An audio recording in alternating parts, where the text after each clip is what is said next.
Putin blitzes block of flats with half-ton glide bomb killing 2 kids, prompting Zelensky to beg for more Western war aid. Evil Vladimir Putin has killed 2 young kids by blitzing a residential block with a half-ton glide bomb. The heinous move has forced Ukrainian President Volodymyr Zelensky to beg for help from the West and plead for more war aid to help push Putin back. Dozens of helpless Ukrainian citizens were left injured along with the 2 boys, 12 and 15, who tragically lost their lives after Russia's 500 kg aerial Fab 500 glide bomb was dropped on the city of Kharkiv.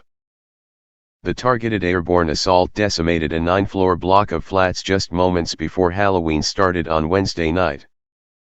Harrowing images show the aftermath of the deadly strike, with windows smashed in and parts of the walls ripped off.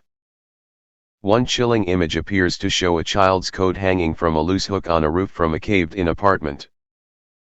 Piles of rubble have also built up on the streets, with burnt-out cars flipped upside down outside.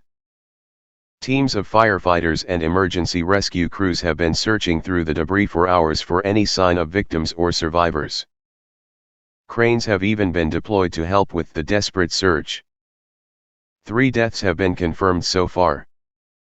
A 12-year-old boy is believed to have died instantly in the attack, with rescuers discovering his body shortly after arriving to the blast scene. Another body of a male aged between 25 to 30 was also recovered. The third death was a 15-year-old boy called Boris. Officials say he likely survived the initial blast but suffered life-threatening injuries before passing away. He was found buried underneath rubble, according to the Kharkiv prosecutor's office spokesman Dmytro Chubenko.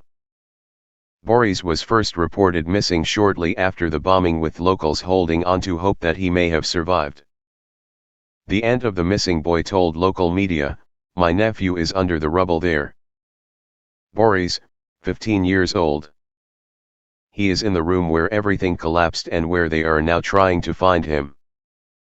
His grandma and grandpa were in another room and came out instantly. They were assisted by the rescuers. But it was impossible to reach him."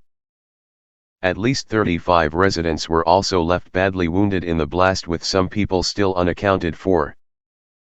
But Artem Istikhov, head of the State Emergency Service in the Kharkiv region, says finding anyone alive at this point is very unlikely. He said, "There are no signs of life. We used electronic devices to maintain silence last night. We listened to all structures, no signs of life were detected." News of Putin's horrifying assault on innocent Ukrainian civilians soon reached Kiev and a desperate and angry Zelensky. Speaking to his Western allies, he announced, "Partners see what is happening every day. And under these conditions, each of their delayed decisions means at least dozens, if not hundreds of such Russian bombs against Ukraine. Their decisions are the lives of our people, therefore, we must together stop Russia and do it with all possible force." Ukraine currently has access to British Storm Shadow and American ATACMS missiles, but are limited in their use. Zelensky also claims that only a fraction of the promised U.S. military aid has reached Ukraine in the past 11 months. Kiev argues it needs to hit Russian air bases, ammunition depots, and other key military targets to properly fend off Putin. Vlad's latest attack is the third ferocious strike on Kharkiv in recent days, with the tyrant hell-bent on breaking Ukrainian resistance. Russia has increasingly used similar powerful glide bombs to pummel Ukrainian positions. Horrifying videos also show how Russia has been using drones to hunt down innocent Ukrainians before eliminating them in ruthless explosions. Putin has launched these barbaric attacks on major cities in the east and south, with 30 deaths being reported and over 400 wounded.